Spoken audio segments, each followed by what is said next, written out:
امن کا مسکن آسماں پہ اس کو نظر آتا ہے، پھر اس کو امن کا مسکن دل میں نظر آتا ہے، پھر امن کا مسکن اسے جنگوں کے سائے تلے نظر آتا ہے. اس لیے منیر بادینی دوسروں سے مختلف ہے.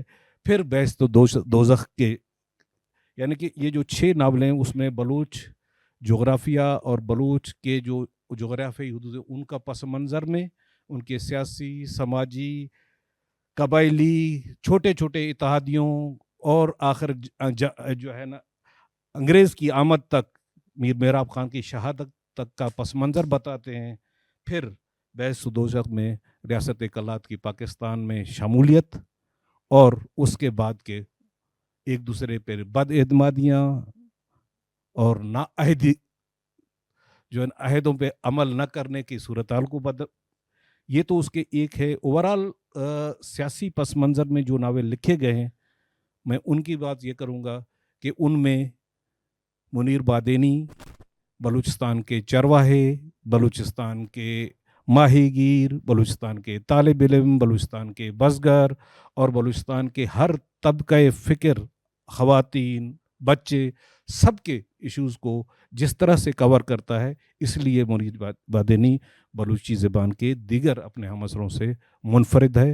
اور ایک منفرد یہ ہے کہ اتنا بڑا کام انہوں نے کیا، شاید کسی اور نے نہیں کیا. وہ ساتھ ساتھ میں ایک سوال کروں گا سر کہ لاہور کا ایک اثر نہ صرف آپ پہ، میر گل خان نصیر بھی جب لاہور سے واپس آتے ہیں تو وہ شاعری میں وہ شاعری کرتے ہیں کہ شاید اچھا شعر و مری بھی وہاں سے آتے ہیں تو پہلے جو ہے نا بہترین ایک افسانہ نگار پہلے اس کا ہوتا ہے.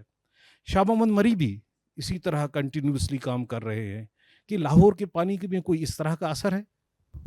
پناہ بلوچ کا دماغ بہت تیزی سے کام کرتا ہے اور اس کی کتابیں میں نے پڑھی، آپ نے بھی پڑھی ہوں گی نا. اس کو بلوچستان کے بولان سے بہت پیار ہے نا، تو بولان کے درختوں کے بارے میں، بولان کے بیروں کے بارے میں، بولان کے اونچے پہاڑ چوٹیوں کے بارے میں بہت خوبصورت لگتا ہے.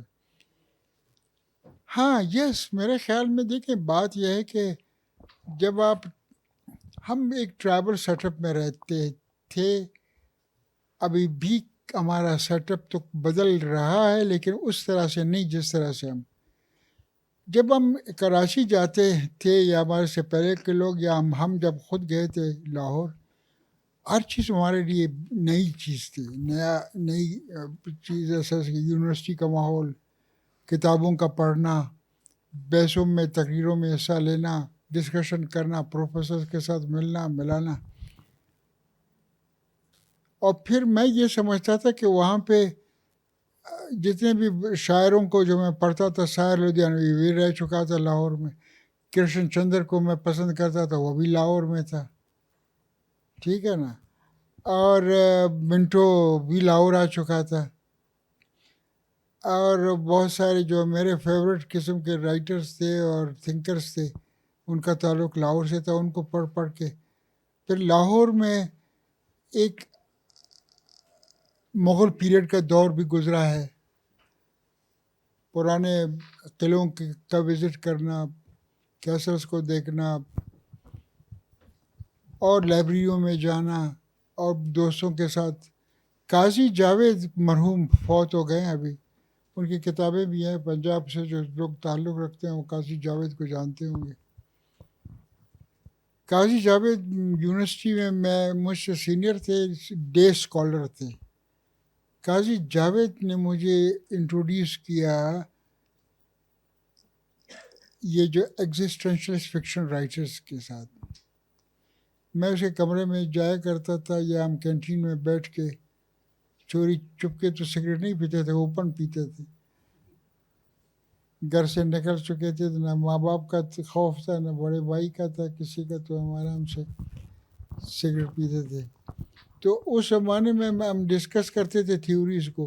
تو یس پناہ، میں سمجھتا ہوں لاہور کا بڑا امپیکٹ ہے. لاہور اچھے پروفیسرز ملے فلسفے کے.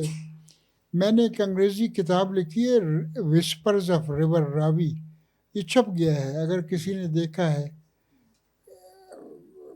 میں کاش کہ اور وہ جس دوست کے اوپر میں نے لکھا تھا ریسنٹلی وہ بھی فوت ہو گیا ہے، سلیم اس کا کیریکٹر تھا. اس کے کہنے پہ اس نے چھاپی ہے کتاب وسپرز آف ریور راوی، انگریزی کا ہے، 200 پیجز کا ہے. میرے پاس پیسے ہوں تو میں اس کو دوبارہ چھاپ دوں.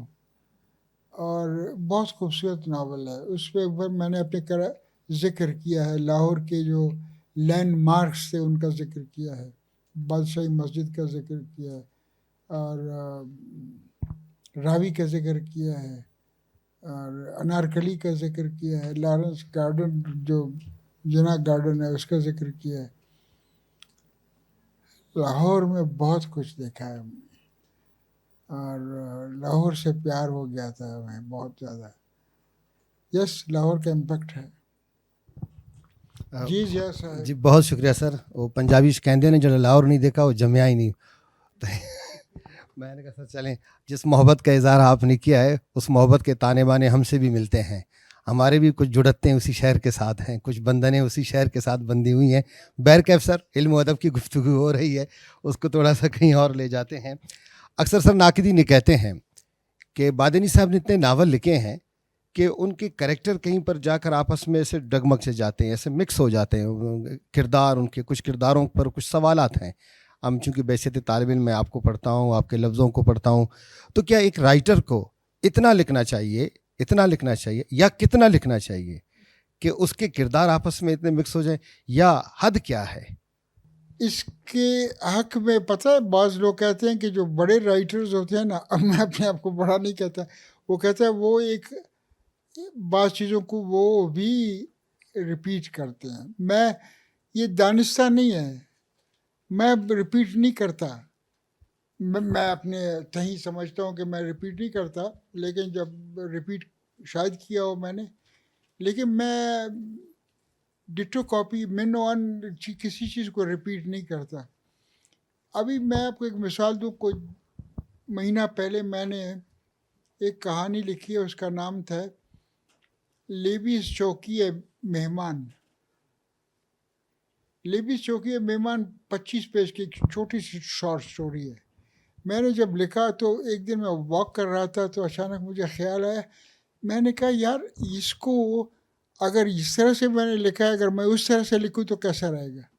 میں بیٹھ کے ایگزیکٹلی میں نے وہ کردار وہی تھے، لیکن اس کا جغرافیہ تھوڑا سا چینج کیا، تھوڑا سا ایونٹس کو آگے پیچھے کر کے ادھر وہ میں نے لکھا.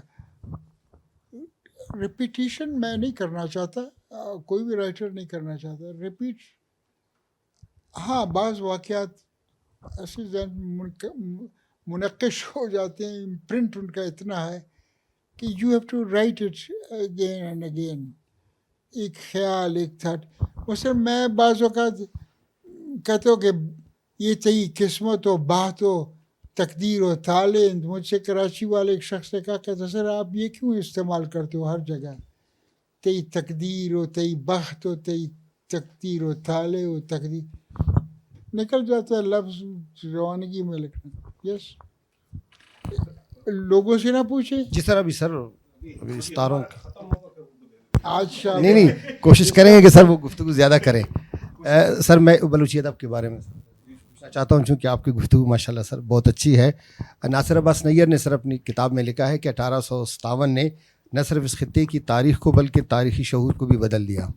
2005 اور 2006 کے بعد نہ صرف بلوچی ادب کے موضوعات چینج ہو گئے بلکہ ہماری تاریخی شعور بھی تبدیل ہو گئی. آپ عصر حاضر میں سر بلوچی ادب کو کہاں دیکھتے ہیں؟ بلوچی کا فیوچر بڑا. آپ نئے پناہ صاحب ہے، آپ بہت نوجوان رائٹرز ہیں، لکھ رہے ہیں. روشن تابناک ہے مستقبل اس کا. جو کام اب تک ہوا ہے بلوچی لٹریچر میں، نہ پنجابی میں ہوا، نہ سندھی میں ہوا ہے، نہ اردو میں ہوا ہے. اردو پاکستان کی سب سے بڑی زبان ہے نا، دفتری زبان بھی ہے، لنگوا فرانکا بھی ہے، جو بھی ہے. آپ مجھے بتائیں اردو میں کتنے ناول چھپے ہیں ابھی پچھلے سال یا گزشتہ 10 سال میں؟ عابد میر صاحب سے بیٹھے ہیں، اور سب سے زیادہ ناول بلوچی میں چھپے ہیں. What else you want? اس سے بڑھ کر اور کیا کریڈٹ ہو سکتا ہے؟ اس کے باوجود کہ نامساعد حالات میں آپ نے لکھا ہے، کام کیا ہے. تو yes we have a very good future. Depend کرتا ہے کہ خدا تعالیٰ سگ بدن کی تو بنند نہ نوشتہ بھی کرنا کمو کہ دلا مزن کرنا دل بڑا کرو لکھو نا.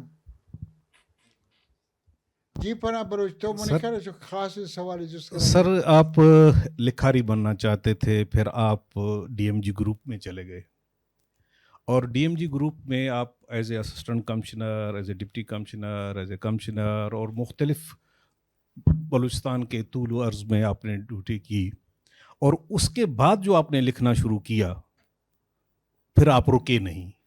کیا آپ پہلے لکھاری بنتے تو اسی طرح لکھتے, یا اس سفر نے بلوچستان کے لوگوں کو نزدیک دیکھنے کے موقع نے آپ کے لکھنے کی جو ہے نا وہ رفتار کو تیز کر دیا کہ اتنی بڑی چیزیں آپ کے اندر آئیں جو نکلنے کے لیے اسی طرح بےتاب ہو گئیں؟ بیوروکریسی نے میرے اوپر منفی اور مثبت دونوں اثرات چھوڑے. منفی اثر کو پکا ذکر میں پہلے کرتا ہوں کہ مجھے پڑھنے کا لکھنے کا شوق زیادہ تھا بجائے کسی کی چمچگیری کرنے کے. میں اپنے نوکری کی خاطر کسی کو ریکویسٹ کبھی نہیں کرنا چاہتا تھا اور نہ میری طبیعت میں شامل بات تھی. لیکن ایک ایسے سروس میں آ گیا تھا جہاں پہ مجھے سخت خوف تو ہوتی تھی بعض وقت. میں اپنی انڈیپینڈنس کو برقرار رکھنے کے کو یا بہت توڑتا نہیں تھا, لیکن آنکھیں بند کر کے میں گزر جاتا تھا. دردان یا اسروغ نا, یہ تو اس کا منفی پہلو تھا. مثبت یہ تھا کہ مجھے بہت سارے تجربات میرے بلوچستان کے سردار سے لے کر عام آدمی تک کو پہچاننے میں موقع ملا. انڈیپینڈنٹ پوسٹنگ بھی ملی, رسک بھی لیا, لوگوں کو دیکھا, مفلسی کو دیکھا, لوگوں کی بدحالی کو دیکھا. جو سب سے زیادہ مجھے خوشی ہے کہ ایجوکیشن سیکٹری میں 11 سال رہا اور وہاں پہ میں نے ایجوکیشن میں بہت اچھا کام کیا ہے, جو میں سمجھتا ہوں کہ اچھا کام کیا ہے میں نے. اب باقی جو بلوچستان کے پولیٹیکل حالات نے بہت متاثر کیا ہے. بہت سارے ایشوز تھے, بہت سارے پرابلمس تھے, لیکن میرا اپروچ جو ہے ہمیشہ پازیٹیو رہا ہے. میرا یہ خیال ہے کہ وائلنس کے ذریعے سے آپ کبھی چیزوں کو بدل نہیں سکتے.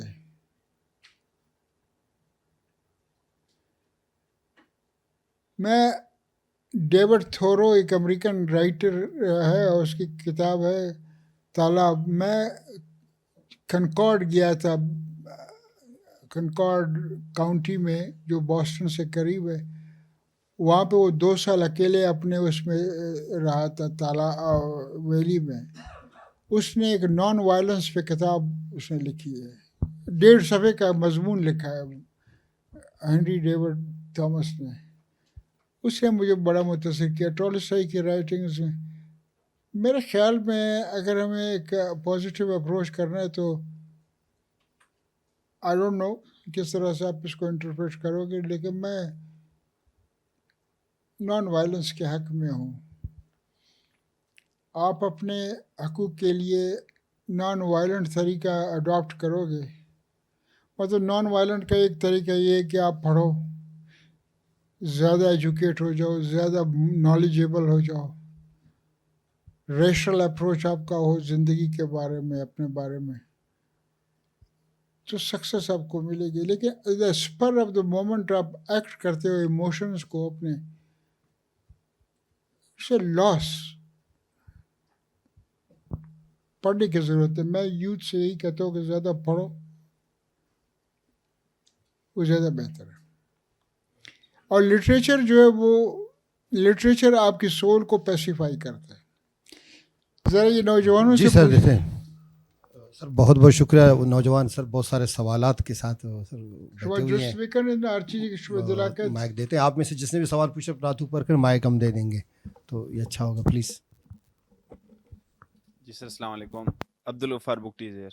سر آپ نے جو آخر میں ایک بات کہی ہے کہ 11 سال میں ایجوکیشن سیکٹری رہا ہوں بلوچستان کا اور ادھر میں نے کام کیا ہے. تو اوورال اگر ہم بلوچستان کے جو دیہی علاقے ہیں مطلب ٹرائبل ایریاز ہیں وہاں پہ تو بالکل نہ ہونے کی برابر ایجوکیشن ہے. تو آیا آپ نے مطلب وہاں کام نہیں ہو سکا اور اگر نہیں ہو سکا تو اس کو کس طرح آپ سمجھتے ہیں کہ اس کو کس طرح درستی کی طرف لے کے جایا جا سکتا ہے؟ شکریہ. بتاتے ہیں کہ کس طرح سے ہم گرلز ایجوکیشن میں ہم جاپان کا پروگرام چل رہا تھا وہ ہمیں ہیلپ کر رہے تھے. گرلز ایجوکیشن میں ہم نے بہت ترقی کی ہے اس زمانے میں. تو اس زمانے میں پھر باہر کا ایڈ بھی آتا تھا یو ایس اے کی طرف سے, جرمن پروگرام کی طرف سے, جاپانیز کے ہمیں بہت ہیلپ کیا انہوں نے. ایجوکیشن میں ہم نے بہت کام کیا. یہ جو بیوٹمس ہے یہ میرے دور میں بنا. یہ جو اس کی PC1 ہم نے بنایا. ظاہر ہے کہ اس کے پیچھے گورنر کا اور باقی لوگوں کا پالیسی میکنگ تھا. لیکن فائن آرٹس کا میں نے کالج بنایا. وہ لکھپاس سے پہلے ایک جگہ تھی کالج ٹیچرز ایجوکیشن کے لیے ہم نے انسٹیٹیوٹ بنایا. تو بہت سارے ہم نے انسٹیٹیوشنز بنائے. کیڈٹ کالجز چاہے وہ میرے دور میں بنے, جعفر آباد کا, نوشکی کا, نوشکے کا, قلعہ سیف اللہ کا, یہ میرے دور میں بنے ہیں کالجز, کیڈٹ کالج. تو بہرحال ہم کوشش کرتے تھے. لیکن بلوچستان میں ابھی بھی 10 لاکھ, میرے دور میں 10 لاکھ بچے تعلیم یافتہ اپنے سارے اسکول سے غیر حاضر تھے. اور ہمارا ڈراپ آؤٹ جو تھا وہ 70% تھا. مڈل اسکول ہمارے ساتھ 700 کے قریب تھے اور ہائی اسکول ہمارے پاس 220 کے قریب تھے. جو کہ یونیورسل اسٹینڈرڈ یہ ہے کہ اگر آپ کے پاس 15 مڈل اسکول ہے تو اس پہ ایک ہائی اسکول کا ہونا ضروری ہے. ہم میٹ نہیں کر سکتے تھے. لیکن بہرحال ابھی بھی ناگفتہ حالت ہے ایجوکیشن. لیکن ہم سندھ سے ایجوکیشن میں بہتر ہیں. اگر سندھ کے صوبے کو دیکھیں, سندھ میں برا حال ہے دہی سندھ کا. وعلیکم سر السلام. میں جرنلسٹ ہوں اور میرا کویسچن یہ ہے کہ ابھی آپ نے پنجابی لٹریچر کی بات کی کہ پنجابی لٹریچر کو ایز سچ وہ فروغ حاصل نہیں ہے فیوچر میں جو دوسرے ادب کو ہے. تو آپ اس کے زوال کے کیا ریزن سمجھتے ہیں جب کہ پنجابی ادب کے علاوہ اردو ادب کو بھی پنجاب کے علاقے نے فروغ دیا؟ میرا ایک کویسچن یہ ہے. دوسرا یہ ہے کہ ایک اسٹالنزم پڑھنے والا یا میکسیمم گورکی کو پڑھنے والا جو شخص ہے وہ کیسے بیوروکریسی میں سروائیو کرتا ہے, کیا مینیج کیسے کیا آپ نے؟ Thank you. ابھی تک سروائیو کر کے آپ بیٹھا ہوں آپ کی خدمت میں. مجھے یس آپ کی بات بالکل صحیح.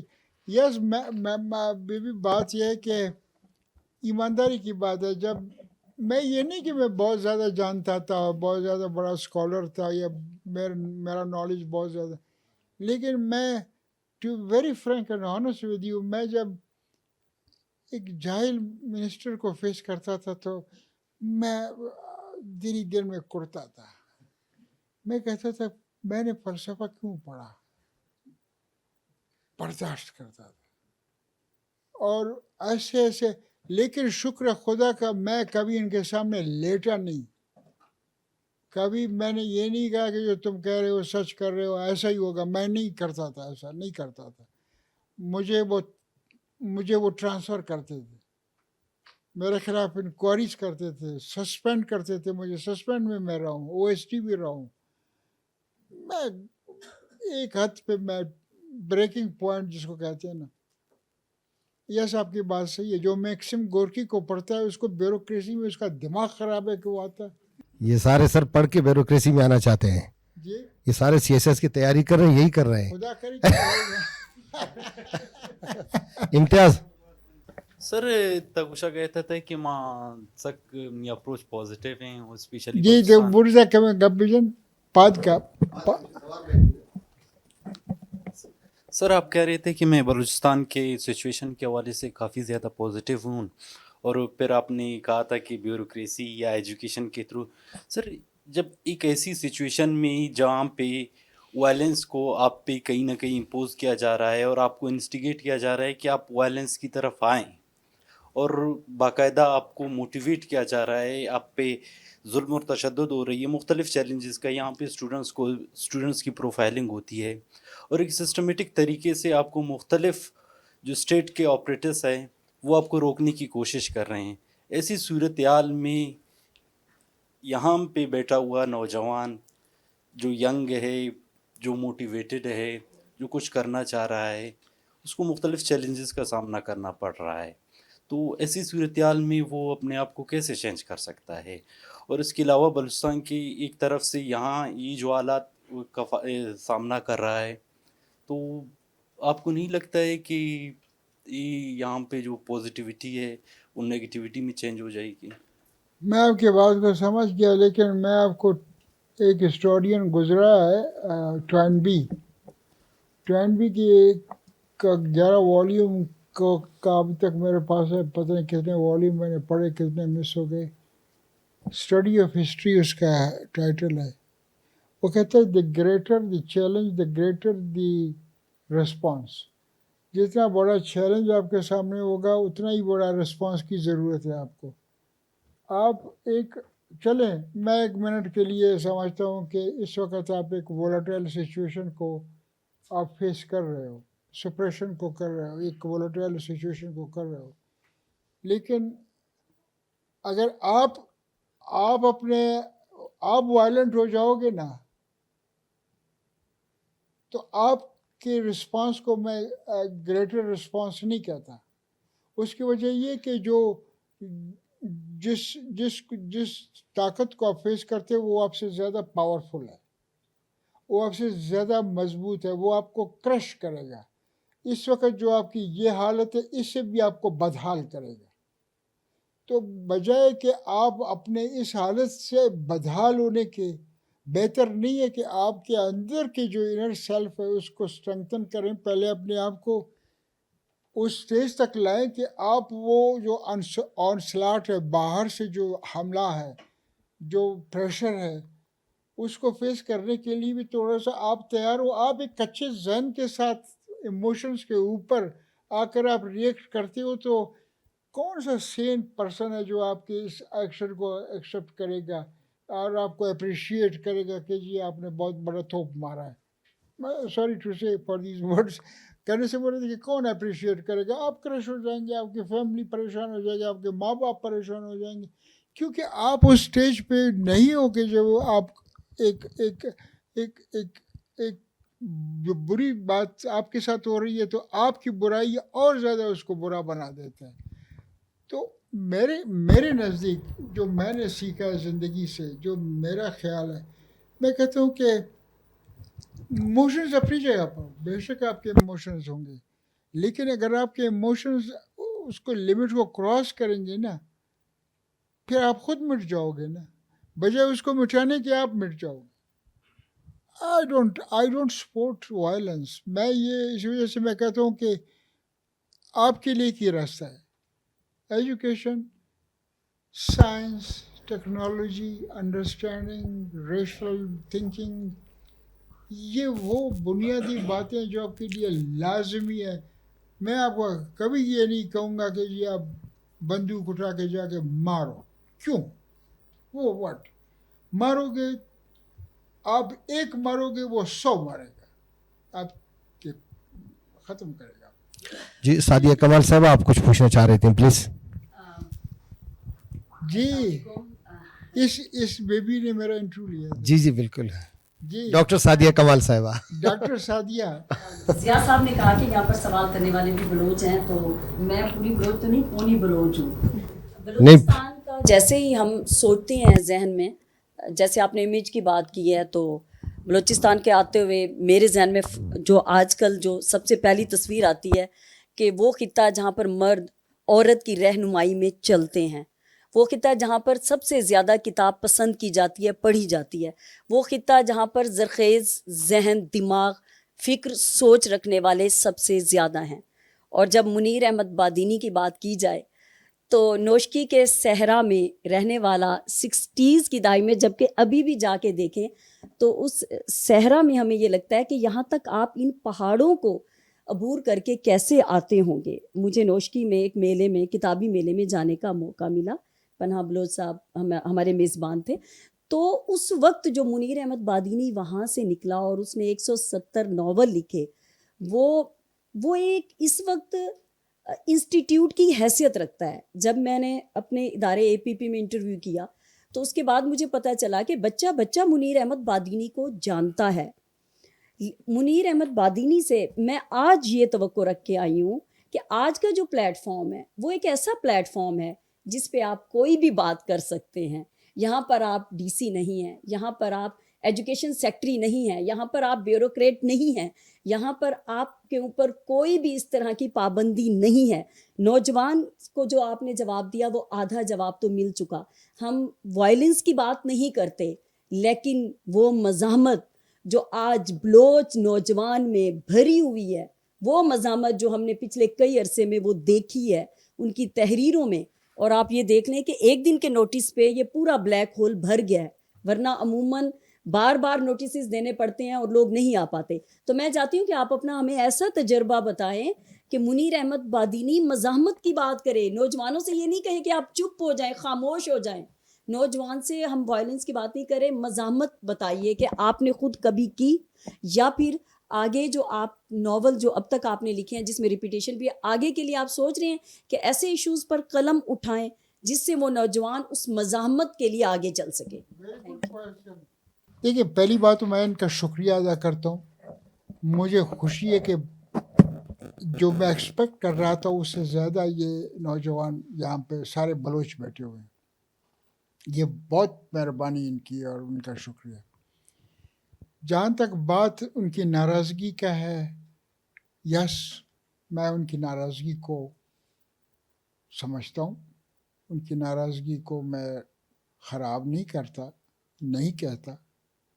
لیکن میڈم، میرا تھوڑا سا ریزسٹنس کے بارے میں ویوز مختلف ضرور ہیں. اگر آپ برا نہ منائیں تو میں اپنے ویوز کو یہاں پہ بیان کروں گا.